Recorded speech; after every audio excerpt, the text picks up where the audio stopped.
राधे राधे दोस्तों।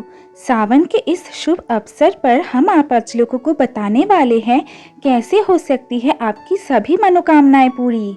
तो चलिए शुरू करते हैं। सावन सोमवार की कथा के अनुसार अमरपुर नगर में एक धनी व्यापारी रहता था। दूर दूर तक उसका व्यापार फैला हुआ था। नगर में उस व्यापारी का सभी लोग मान सम्मान करते थे। इतना सब कुछ होने पर भी वो व्यापारी अंतर्मन से बहुत ही दुखी था, क्योंकि उस व्यापारी का कोई पुत्र नहीं था। दिन रात उसे एक ही चिंता सताती रहती थी, उसकी मृत्यु के बाद उसके इतने बड़े व्यापार और धन संपत्ति को कौन संभालेगा। पुत्र पाने की इच्छा से वो व्यापारी प्रति सोमवार भगवान शिव की व्रत पूजा किया करता था। सायकाल को व्यापारी शिव मंदिर में जाकर भगवान शिव के सामने घी का दीपक जलाया करता था। उस व्यापारी की भक्ति देखकर एक दिन पार्वती जी ने भगवान शिव से कहा, हे प्राणनाथ, ये व्यापारी आपका सच्चा भक्त है। कितने दिनों से ये सोमवार का व्रत और पूजा नियमित कर रहा है। भगवान, आप इस व्यापारी की मनोकामना अवश्य पूर्ण करें। भगवान शिव ने मुस्कुराकर कहा, हे पार्वती, इस संसार में सबको उसके कर्मों के अनुसार फल की प्राप्ति होती है। प्राणी जैसा कर्म करता है उन्हें वैसा ही फल प्राप्त होता है। उसके बावजूद पार्वती जी नहीं मानी। उन्होंने आग्रह करते हुए कहा, नहीं प्राणनाथ, आपको इस व्यापारी की इच्छा पूरी करनी ही पड़ेगी। ये आपका अनन्य भक्त है। प्रति सोमवार आपका विधि विधान व्रत करता है और पूजा अर्चना के बाद आपको भोग लगाकर एक समय भोजन ग्रहण करता है। आपको इसे पुत्र प्राप्ति वरदान देना ही होगा। पार्वती जी का इतना आग्रह देखकर भगवान शिव ने कहा, तुम्हारे आग्रह पर मैं इस व्यापारी को पुत्र प्राप्ति का वरदान देता हूँ, लेकिन उसका पुत्र 16 वर्ष के अधिक जीवित नहीं रहेगा। उसके रात भगवान शिव ने स्वप्न में उस व्यापारी को दर्शन देकर उसे पुत्र प्राप्ति का वरदान दिया और उसके पुत्र के 16 वर्ष तक जीवित रहने की भी बात बताई। भगवान शिव के वरदान से व्यापारी को खुशी तो बहुत हुई, लेकिन पुत्र की अल्पायु की चिंता ने उस खुशी को नष्ट कर दिया। व्यापारी पहले की तरह ही सोमवार का विधि पूर्वक व्रत करता रहा। कुछ महीने पश्चात उसके घर अति सुंदर पुत्र का जन्म हुआ। पुत्र जन्म से व्यापारी के घर में खुशियां भर गई। बहुत धूमधाम से पुत्र जन्म का समारोह मनाया गया।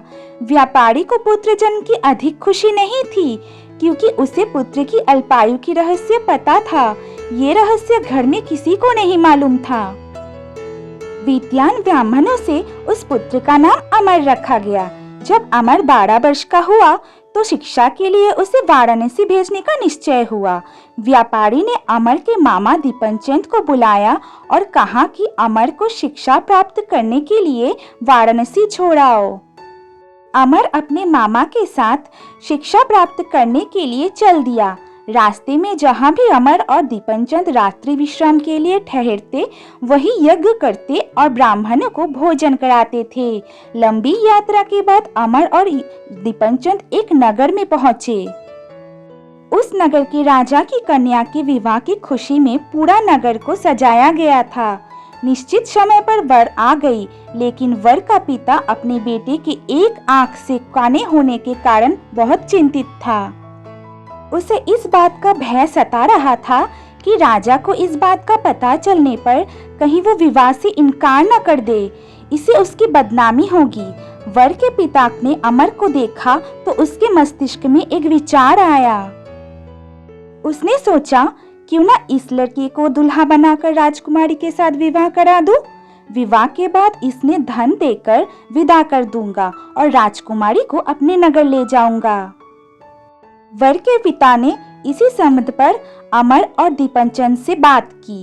दीपनचंद ने धन के मिलने के लालच में वर के पिता की बात स्वीकार कर ली। अमर को दूल्हे की वस्त्र पहनाकर राजकुमारी चंद्रिका से विवाह करा दिया गया। राजा ने बहुत सा धन देकर राजकुमारी को विदा किया। अमर जब लौट रहा था तो सच नहीं छिपा सका और उसने राजकुमारी की ओढ़नी पर लिख दिया, राजकुमारी चंद्रिका, तुम्हारा विवाह तो मेरे साथ हुआ था। मैं तो वाराणसी शिक्षा प्राप्त करने जा रहा हूँ। तुम्हें जिस नवयुवक की पत्नी बनना पड़ेगा वो कान्हा है। जब राजकुमारी ने अपनी ओढ़नी पर लिखा हुआ पढ़ा तो उसने काने लड़के के साथ जाने से इनकार कर दिया। राजा ने सब बातें सुनकर राजकुमारी को महल में रख लिया। उधर अमर अपने मामा दीपंचन के साथ वाराणसी पहुंच गया। अमर ने गुरुकुल में पढ़ना शुरू कर दिया। जब अमर की आयु 16 वर्ष की पूरी हुई तो उसने एक यज्ञ किया। यज्ञ की समाप्ति पर ब्राह्मणों को भोजन कराया और खूब अन्न वस्त्र दान किया।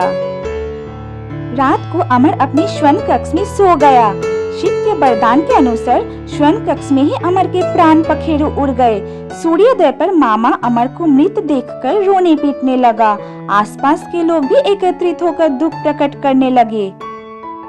मामा को रोने विलाप करने के स्वर समीप से गुजरते हुए भगवान शिव और माता ने सुना। पार्वती जी ने भगवान से कहा, प्राणनाथ, मुझे इसके रोने के स्वर सहन नहीं हो रहा है। आप इस भक्त की कष्ट अवश्य दूर करें। भगवान शिव ने पार्वती जी के साथ अदृश्य रूप में समीप जाकर अमर को देखा तो पार्वती जी से बोले, पार्वती, ये तो उसी व्यापारी का पुत्र है। मैंने इसे 16 वर्ष की आयु का वरदान ही दिया था। इसकी आयु तो पूरी हो गई।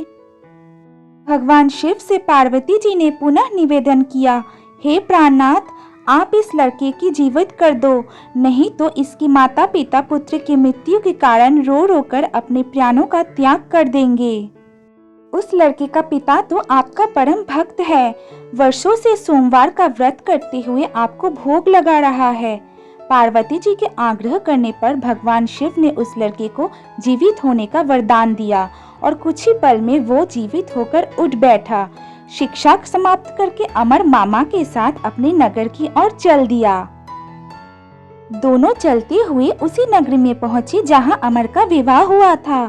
उस नगर में भी अमर ने यज्ञ का आयोजन किया। समीप से गुजरते हुए नगर के राजा ने यज्ञ का आयोजन देखा। राजा ने अमर को तुरंत पहचान लिया। यज्ञ समाप्त होने पर राजा अमर और उसके मामा को महल में ले गया और कुछ दिन उन्हें महल में रखकर बहुत सा धन वस्त्र देकर राजकुमारी के साथ विदा किया। रास्ते में सुरक्षा के लिए राजा ने बहुत से सैनिकों को भी साथ भेजा। दीपंचन ने नगर में पहुंचते ही एक दूत को घर भेजकर अपने आगमन की सूचना भेजी। अपने बेटे अमर को जीवित वापस लौटने की सूचना से व्यापारी बहुत प्रसन्न हुआ।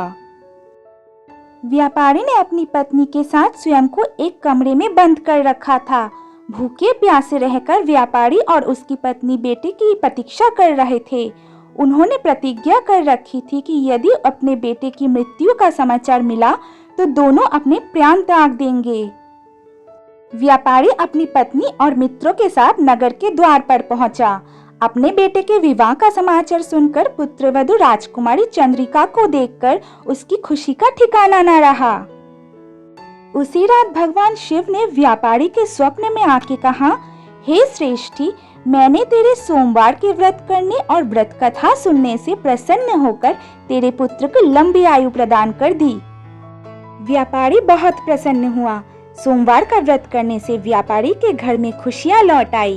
तो ऐसी ही है सावन सोमवार की व्रत की महिमा। अगर आप भी अपना सारे मनोकामनाएं पूर्ण करना चाहते हैं तो सावन सोमवार का व्रत जरूर रखें। तो कैसी लगी आपको आज की कहानी, हमें कमेंट में बताना ना भूलिए और लाइक शेयर सब्सक्राइब करना ना भूले हमारे स्टोरी केबिन चैनल को। तब तक के लिए राधे राधे।